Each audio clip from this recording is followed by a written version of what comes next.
How's it going, internet? So, hey, I'm making a video today about, something that I want to talk about borderline personality disorder. That's what I want to talk about. I'm trying to, I have a really bad habit of, turning everything that I'm speaking about, topic-wise, into something, relating personally to my life. And I'm trying to, make sure I don't. So, I'm talking, yeah, if I do, but yeah. So, I've been going through, I've had BPD, I guess my whole life. I don't really know, when it exactly started up, you know what I mean? But, yeah, I've had it pretty much my whole life, and it didn't really, I got diagnosed about a year ago. Yeah, it would have been a little over a year ago, yeah. And, I kind of knew that I had, something going on, you know, before that, but, yeah, yeah. I wasn't sure exactly what was happening to me. It could have been, I was worried it was BPD, I was worried autism, schizophrenia, a few different things, right? A few different things. It was just weird mental stuff, I guess. And, as my consciousness has shifted around and, you know, we've gone through various, manic episodes and, again, depressive states, and periods of psychosis sometimes, for the first, well, for, I'd say, maybe 2 weeks in the last, couple of months, maybe a few, it's hard to say, but yeah, psychosis bouts. And as I understand it, psychosis, what the word means, is it, I don't know if it was a schizophrenic break necessarily, because, I feel like I still had my reason, but it was getting, distorted heavily with emotion. I don't know, it's tricky. But, yeah, so psychosis, how I understand it, what the word basically means, psycho, is Latin relating to soul, I believe. If I'm remembering correctly, if somebody knows more, please correct me if I'm wrong. But as I understand, psycho means soul, psych, or psychic, or, you know, whatever you want to say, psych. And then, psychotic, basically, I think that means, soul split. Schizophrenic means mind split. I think psychotic either means soul split or mind out, something like that. And what it feels like when you go through a, psychotic episode is, yeah, you know, not that I'm saying that out loud. I love how I said earlier that, I felt like I still had my reason. I did at times. At times. I could, if my thoughts ever got too worked up, scared or freaked out about some shit, I usually could, step in to some extent to be, you know, no matter how bad it is, we still breathe. And, you know what I mean? Still breathe. Just sit and, you know, look at the skies, stuff like that. And I've also been seeing a therapist for, a year and shit, but BPD's tricky. It takes a while to treat. But, yeah. And what it basically feels like when you go through a psychotic episode, I love the disorganized thought, too. It's I'm scared. But, yeah. Basically, what it feels like when you go through it, from my experience, it feels like your mind is breaking. It feels like your ability to, think rationally, your ability, literally, yeah, my ego, your ability to think rationally, your ability to kind of control your, the gap between emotion and reaction. So, an internal stimulus, you know, going to smoke weed, or, you know, a YouTube video, or fucking, yeah, anything. Yeah, flipping out again. Butterfly knife in my case, some shit like that, fidgeting, yeah. Yeah, the distance between emotion, an emotional stimulus, and your, the gap between the emotion and the response to it becomes, non-existent. It's basically, your super ego gets washed.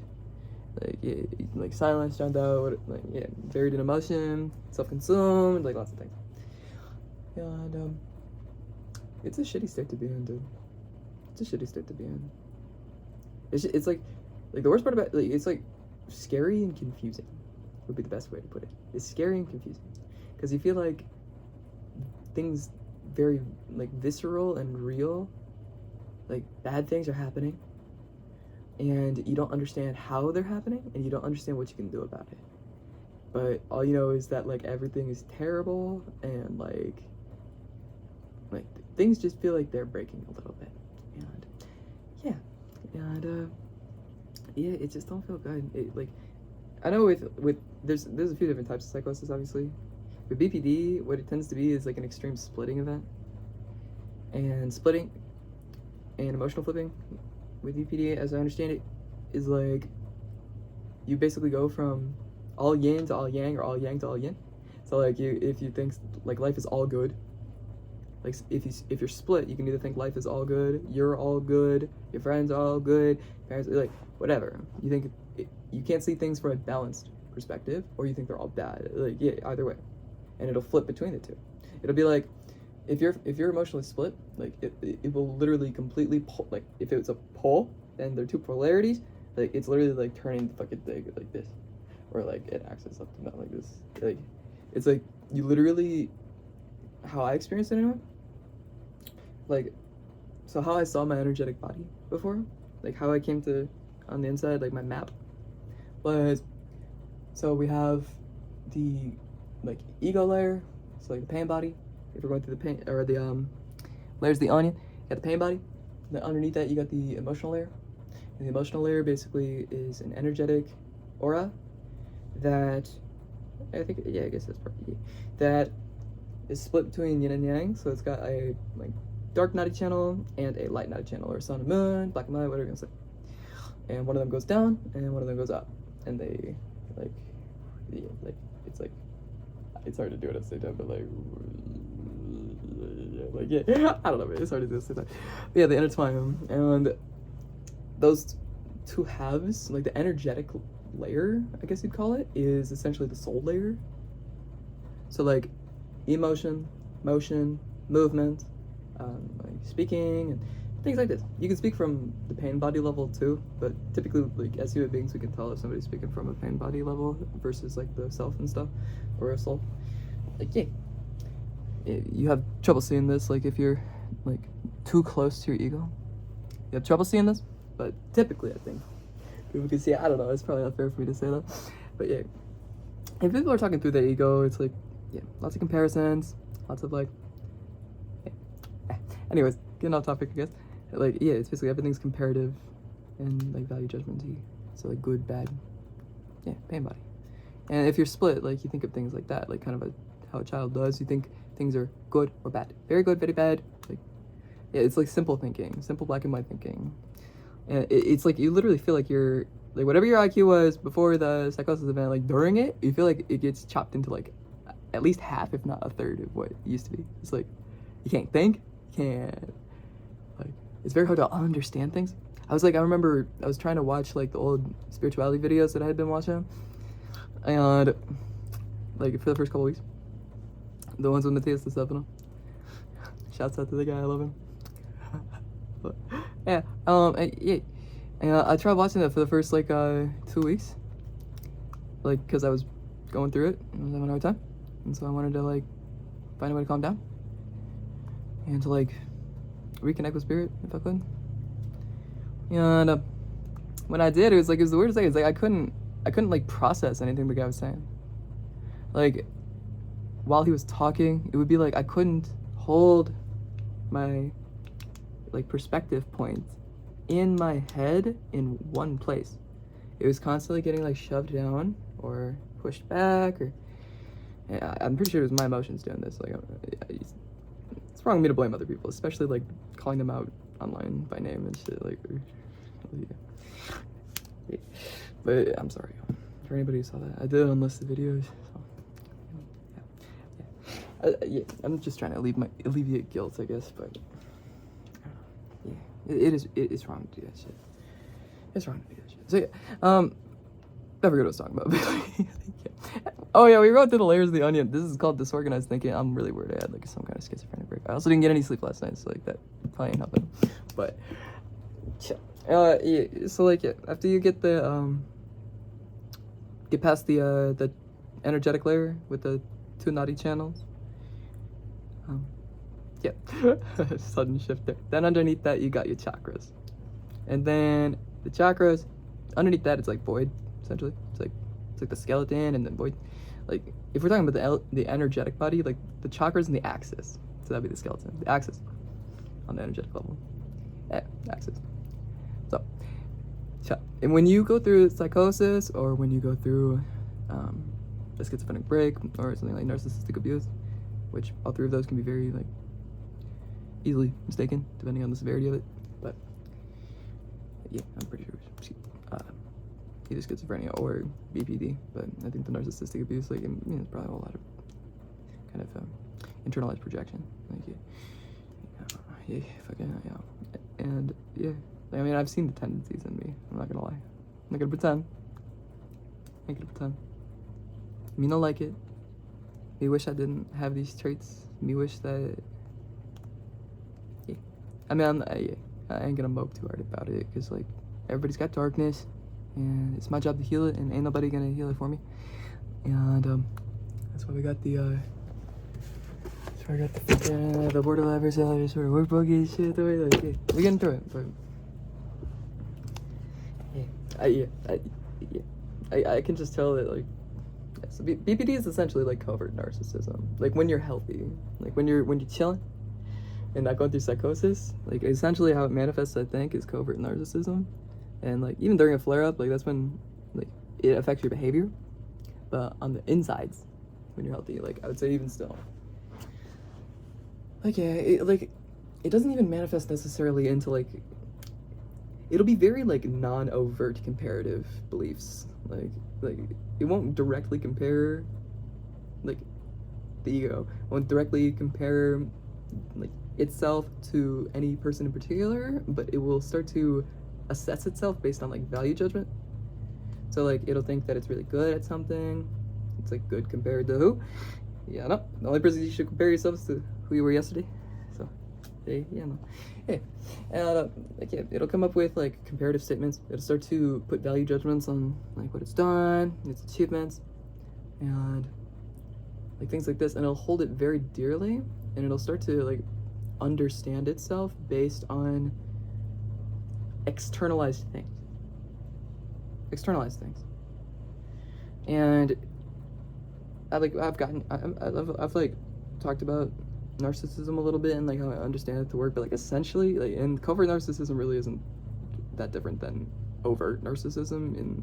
I think covert narcissism is a little bit like more pernicious, to be honest, just because like there's this sneaky like behind the scenes element to it. If it's like a grandiose narcissist, like it's like, yeah, everybody knows if it's a grandiose narcissist, but like they're proud of it. But like okay, covert narcissist is like, yeah, like they're deeply ashamed of it, and they're like sullen, and they're like kind of depressed and like kind of emotionally labile and kind of like sullen, if I already said that, sulky, like yeah, and like yeah, anytime they don't feel like they got proper treatment by somebody, or if they feel disrespected, or if they feel like they're not getting the recognition they deserve and shit like that though. And yeah, it's nasty stuff. And it's like it's like anytime I see myself going through this on my insides, like anytime I see myself like going through like these emotions, like it's just like as an observer, it's like it's always just like fuck it. I'm like, come on, dude, like you know better. It's like the emotions will be so irrational, and it's like I won't even know where like it'll be from like some deeply repressed part of the sub/unconscious, typically manifesting in the sacral plexus or the root, and it comes from childhood. Like I said, it's like basically a scarecrow that gets made out of like other people's bits. It's a scarecrow. Like you stuff real you down, so that and you construct a false you out of like straw, so like bits of other people, but not a coherent person. Like yeah, it's what appears to be kind of like a person because it's got the shape of a person, but the real person will be kind of crumpled up into a ball stamped out. Or out of the body, like if it's depersonalization, but maybe a little bit of both if you get cut in half. And like, yeah. It's a magical and wild fucking wacky wild universe, dude. Anything can happen. It's not deterministic, but so it, yeah, and basically why you do that if you're a borderline or if you're narcissistic or if you're what's the other one closer to be antisocial. I don't know if antisocials do this. I just don't know. But I guess I'd have a hard time doing it if they're like, they're antisocial. Yeah. And they do that so basically like the predator, whatever the predator is, like you do it as a defense mechanism. You do it like it initiates in childhood. The pattern is installed in childhood, kind of, as like a survival technique. And what you essentially do is construct that energetic scarecrow, a false self, a fake you, to protect the real you, so that if a predator comes around to eat you, it eats the false self and not the real you. And it's a smart thing to do if you're a little kid. If you're a little tiny kid and you don't got no like power of your own life, and you know it's the only way you can survive, it's like it's not the stupidest thing to do. It's like camouflage, I guess. But into like adulthood, it starts to get a lot more pernicious, right? Because you can forgive a little kid for not understanding that like moving people's chakras energetically like that, and like yeah, you can forgive a little kid for not understanding the situation like that, just kind of doing what it needs to. But once you get older, it's like yeah, like when I can tell like anytime a chakra gets swapped, or anytime like I see myself going into someone else's head, like it just red alarms. It's like I had the reaction to that. Like the whole fucking dynamic of this was either deeply repressed or not going on for a while, like, or I just didn't notice like what it was. Like I used to not think that there was anything wrong with like thinking about, like I used to kind of conceive it that like you could think about anything, and like if you're just thinking about it, like it don't do anything to nobody. But I have come to understand that it's not quite like this. Like obviously free thought is important, but you gotta watch what you think, and certain thoughts you gotta like give to God, or like give to the self and stuff, because what you think becomes what you do, becomes what you are, because vibration, energy, matter. The first thing that ever happened in this universe was a thought. Like it was the thought that led to God saying let there be light. The first thing that ever was created in this universe was a thought. And yeah, thoughts have power. And so like I didn't understand that if you're like thinking about someone and you're like, I don't know, like even I also understand that like if you just randomly start thinking about somebody and they're not near you, like that's typically a sign that they're thinking of you and you're picking up on that. But if you're thinking of them like deliberately, kind of like wondering what they're up to or whatever the fuck like that, or what they think or some shit like that, yeah. Hey, yeah, sorry, I didn't mean to do it subliminal, but yeah, typically when if you're like thinking about other people and you're in some kind of like narcissistic flare up, or even if you just like it might be going on a subconscious level and you're just not even aware, kind of, it could happen for sure. Happens. It's a wave after all, I guess. But yeah, I haven't been that aware lately. Like I haven't been that self-aware. You know, I have not been that self-aware, or like I felt like I haven't had that much self-will. Like, yeah,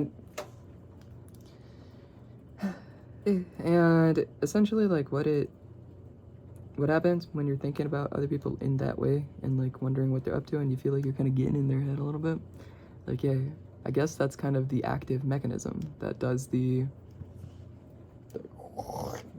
thing that plunges in. It's literally like a claw. It's like a 5-fingered claw like this, with one that goes like this. At least how I've experienced it on the like I've felt this happen to me many times, and the way I'm understanding things, like I must have been inflicting this upon other people as well. If like you know, like yeah, I got my darkness and I ain't a saint, and like there's a reason that they were like a bit like all these different faces and like yeah, there's a reason that this stuff ends up in me, I'm sure. Yeah, I wasn't intentionally, like, consciously doing this. I will say that. But regardless, it happened, and, like, it's something that I have to address, kind of, and, like, take responsibility for, and, like, work on. And, yeah, like, what happens is, like, the main claw thing will either go in, it depends on how many times you've been run through. Like, yeah, like, essentially. Yeah, it's like, it'll either come in down to the top of your head like a fucking stalagmite, or stalactite, I can't remember which one. Tight, I think. It's stalactite. And, pretty sure. That was been a minute. But, or it'll come into the back of your head, like the needle thing that I was talking about in the narcissism video that I made a while ago. Or, it probably wasn't a while ago, but it feels like it. Yeah. And it'll kind of be like, at first, that needle, or the needle will begin to, like,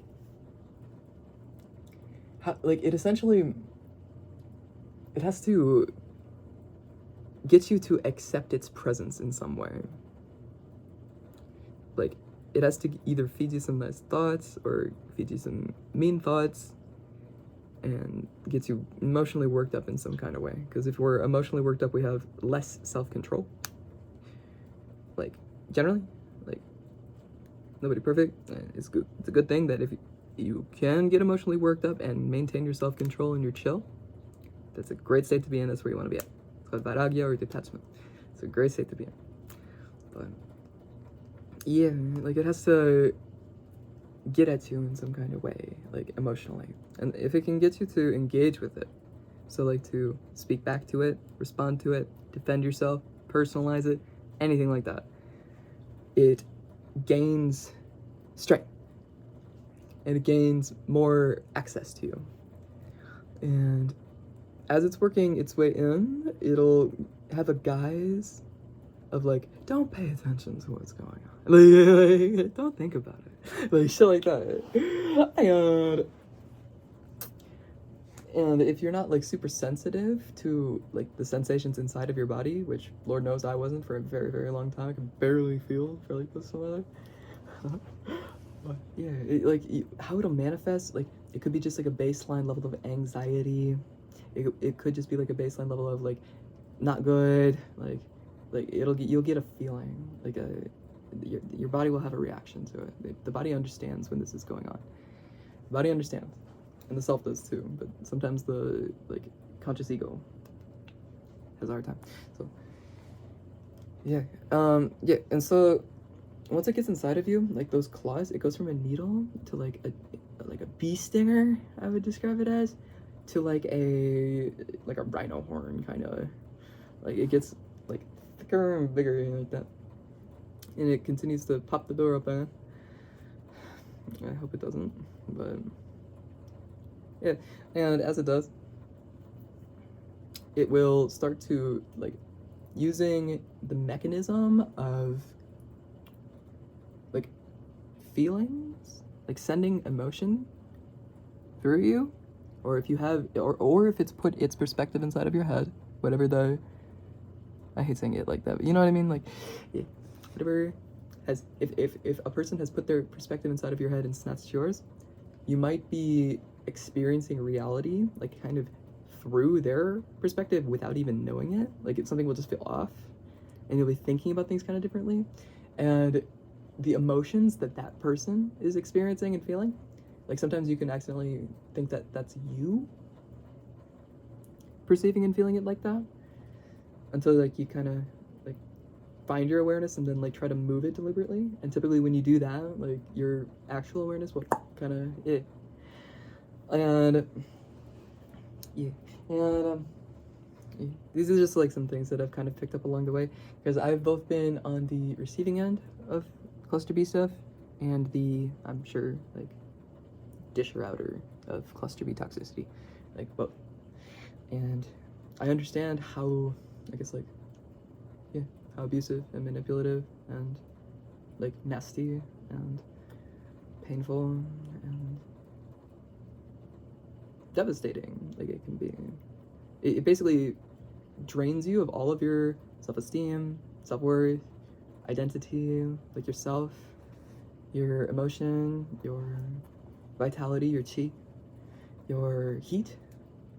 So like as like the more that I call this the darkness descending kind of, like as it comes on and those like, it'll start to latch onto chakras and start to work its way down, and it'll make like a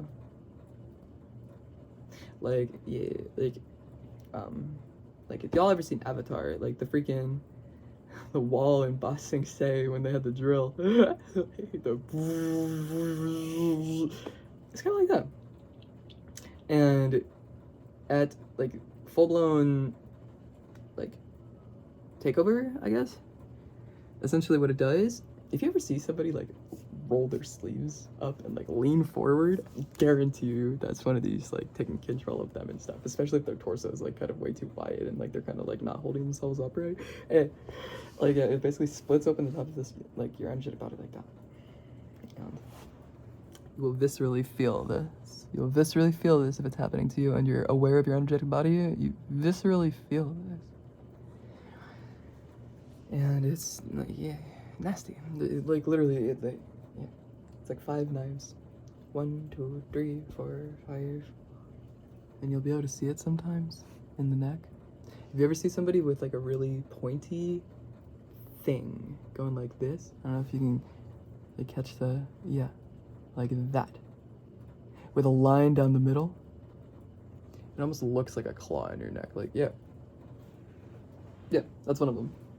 One of the claws anyway.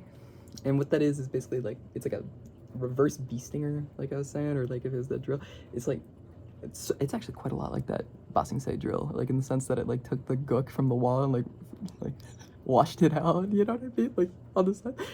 Yeah, it's kind of like that. Yeah, and yeah, I'm trying to pay attention to what's happening here. I feel like I'm barely in my head at this point, but yeah, like yeah, I noticed like, and I know that shit is like gnarly abusive, and I know that it's like really not cool. It's been tripping me the fuck out really hard, because like, yeah, I can't tell if just like becoming aware of other people, if you're an energy vampire, which I'm pretty sure I'm an energy vampire, I'm pretty darn sure.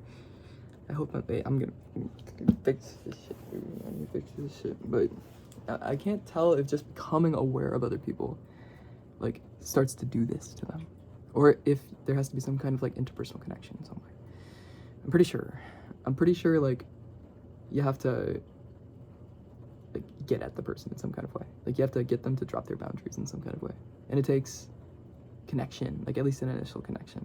I'm pretty sure, but it's got me terrified because it's like I don't want to look at people, I don't want to hear people, not because there's anything wrong with what they're doing, but because it's like I get terrified that if I do become aware of them, that all of a sudden like their bits will just start flying into me.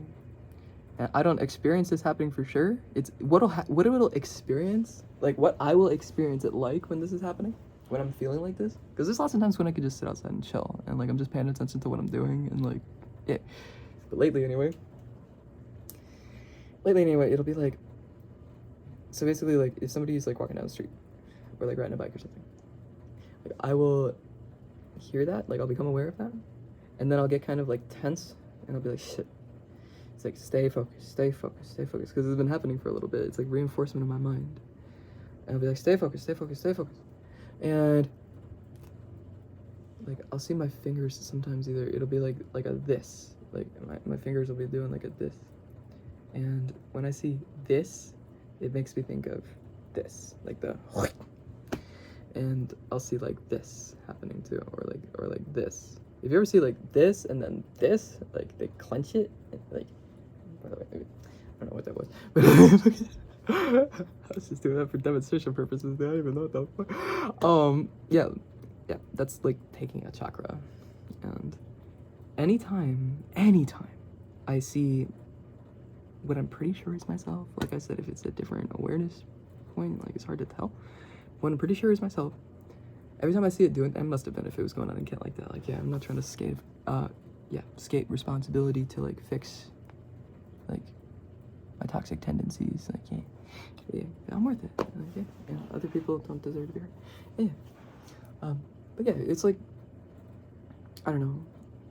It starts to become very tweaky because every time I like catch myself doing something like that, a lot of the time I'm just like resting my arm straight up, like fucking, like I used to do this.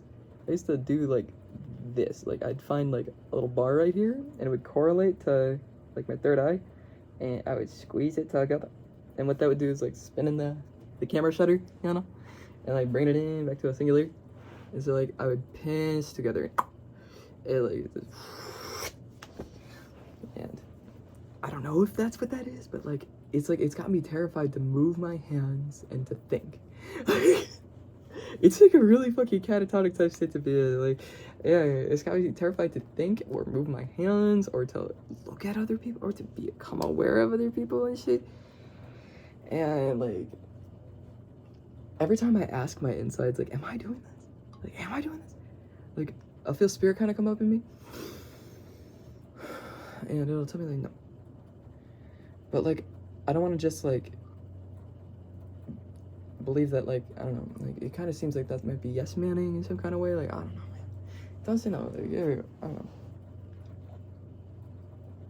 And like, yeah,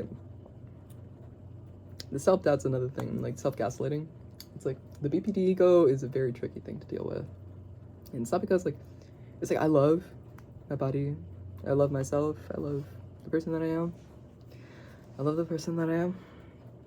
But it's like when you have a BPD flare up, or when the BPD ego becomes, let's say, noticeable to the self, like if it's in the way, it's like it doesn't behave like a person anymore. Like it's understandable. Like the reactions are understandable.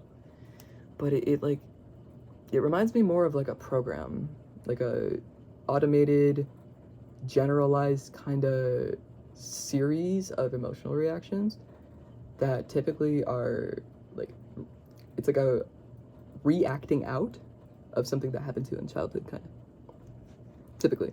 And like it's good to ask yourself, like, if you're feeling something like that, like an emotion that is too strong for whatever the given situation is, and like you don't understand why you're so freaked out about something, it's really good to ask yourself, like, does this situation kind of remind you of anything? Like, does it remind you of anything? And oftentimes you'll be like, oh, dude, I remember this one time when I was 8, and shit like that. That's shit up. And like, and typically you'll find that the emotion that you're feeling is that emotion, that same emotion that like occurred in you when you were very young, just still latent, dwelling within the chakra, either like the plexus, sacral, or whatever it may be, just still kind of latent and dwelling in there, and like it'll get reactivated, that same initial emotional trauma. Or if it's complex PTSD, it'll form something that's called a samskar. I think they both would do samskars, but like various degrees of like density of weaving of the energetic threads. And like, yeah, like a tangled knot of energy. It's like a very, very tangled knot of energy. It's not just like a rock in the stream. Like it's like, it feels like the stream itself gets and like bent his space type of shit, bro. And like, yeah, it completely obstructs energy flow. For me, it's my sacral chakra. I love it to death. I'm not trying to beat up my sacral no more. It was my scapegoat for a while there, and yeah, it didn't break my heart. But yeah, yeah, essentially like kind of what plexus too. It's like the stomach, because this is like our foundation. Like this is the sacral chakra is the seat of the self, like the person self.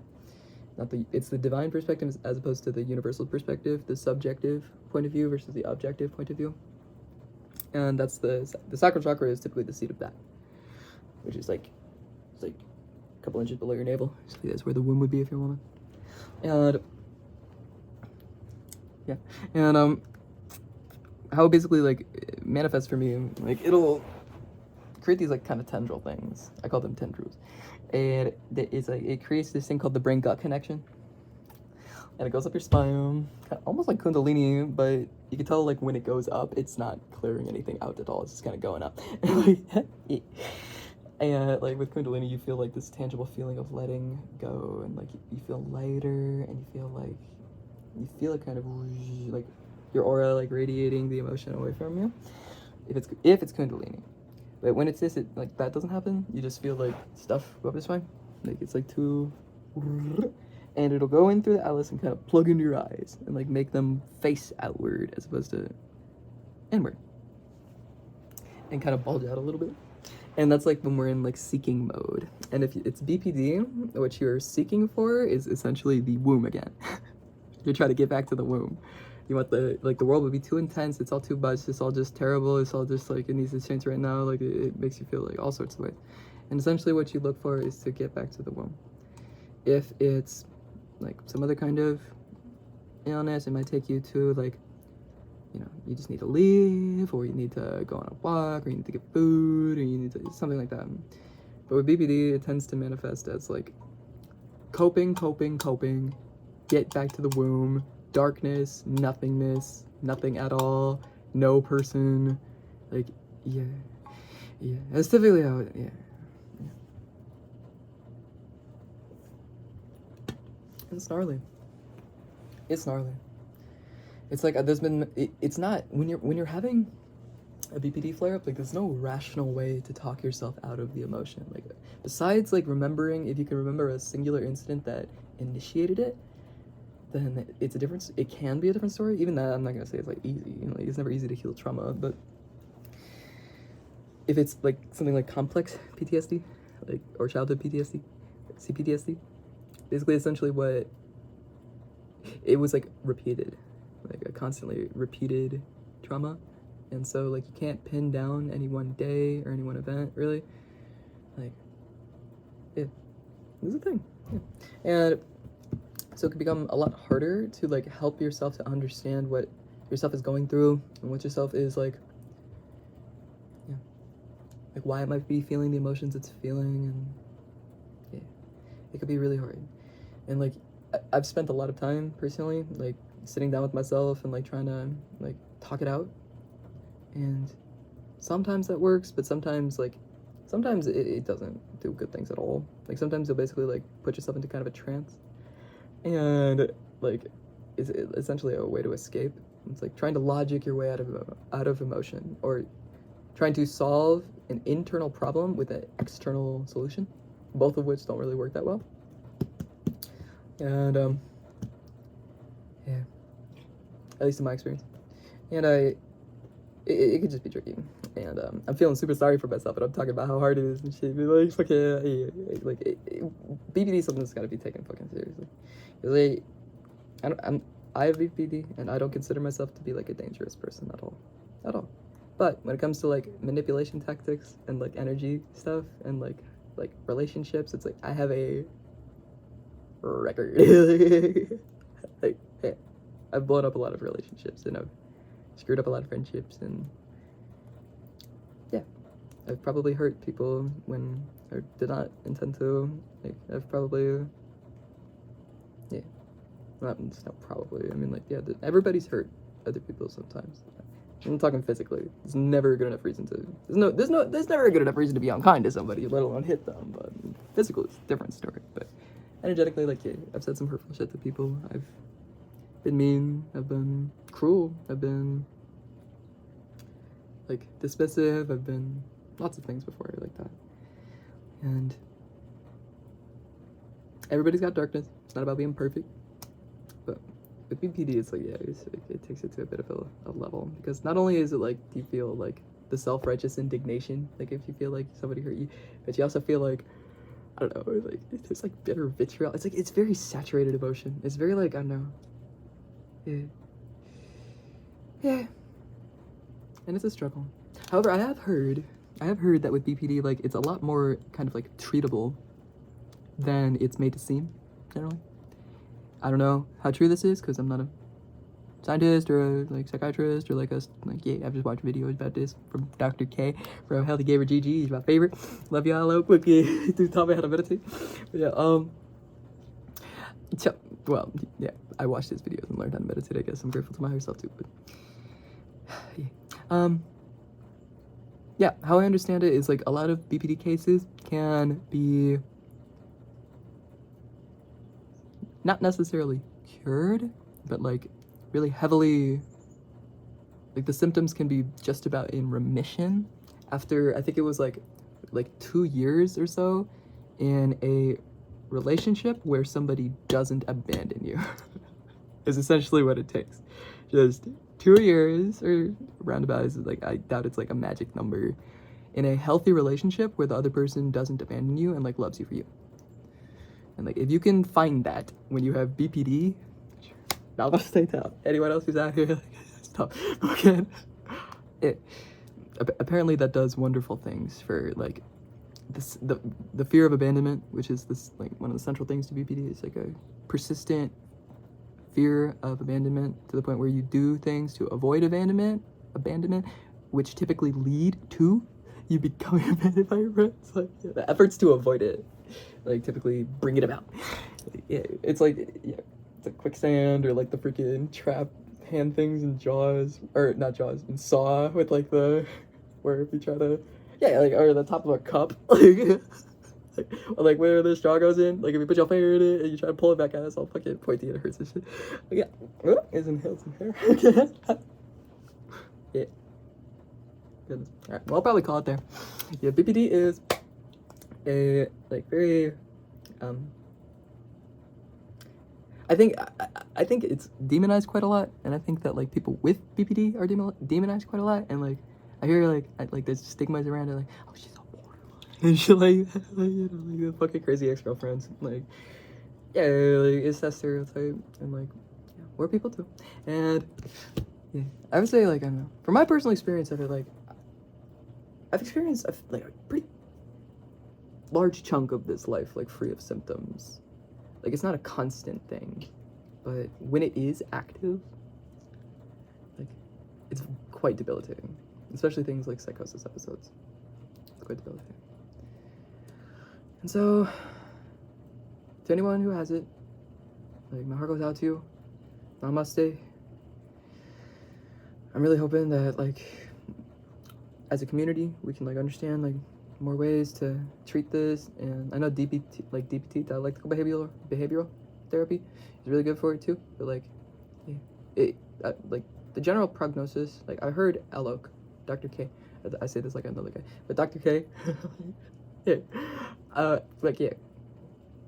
I've heard him say the thing about like the 2-year relationship where somebody who genuinely loves you doesn't abandon you thing, like being kind of a carry, and that makes sense to me, because essentially the samskar is formed around a fear of abandonment, and like that's the core of it. And so if the core can get healed, then the rest of it kind of unravels, I guess. And yeah, that makes sense to me. Yeah, there's just like you get feelings when you're going through it that like this is never gonna change, it's never gonna get better, it's never gonna, yeah, but I think it can, and I've seen serious progress in myself just in the last like year or so. Definitely not even close to nearly done, but I don't think you're ever done healing, I guess. But yeah, like change is possible. There's hope for the future. And if you have BPD, it doesn't mean that like you're a bad person. It doesn't.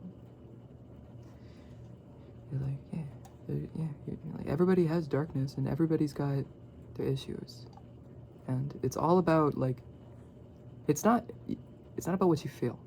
Like, if you're going through something related to BPD and you're feeling some nasty shit towards somebody, like, sometimes we can't control that very well.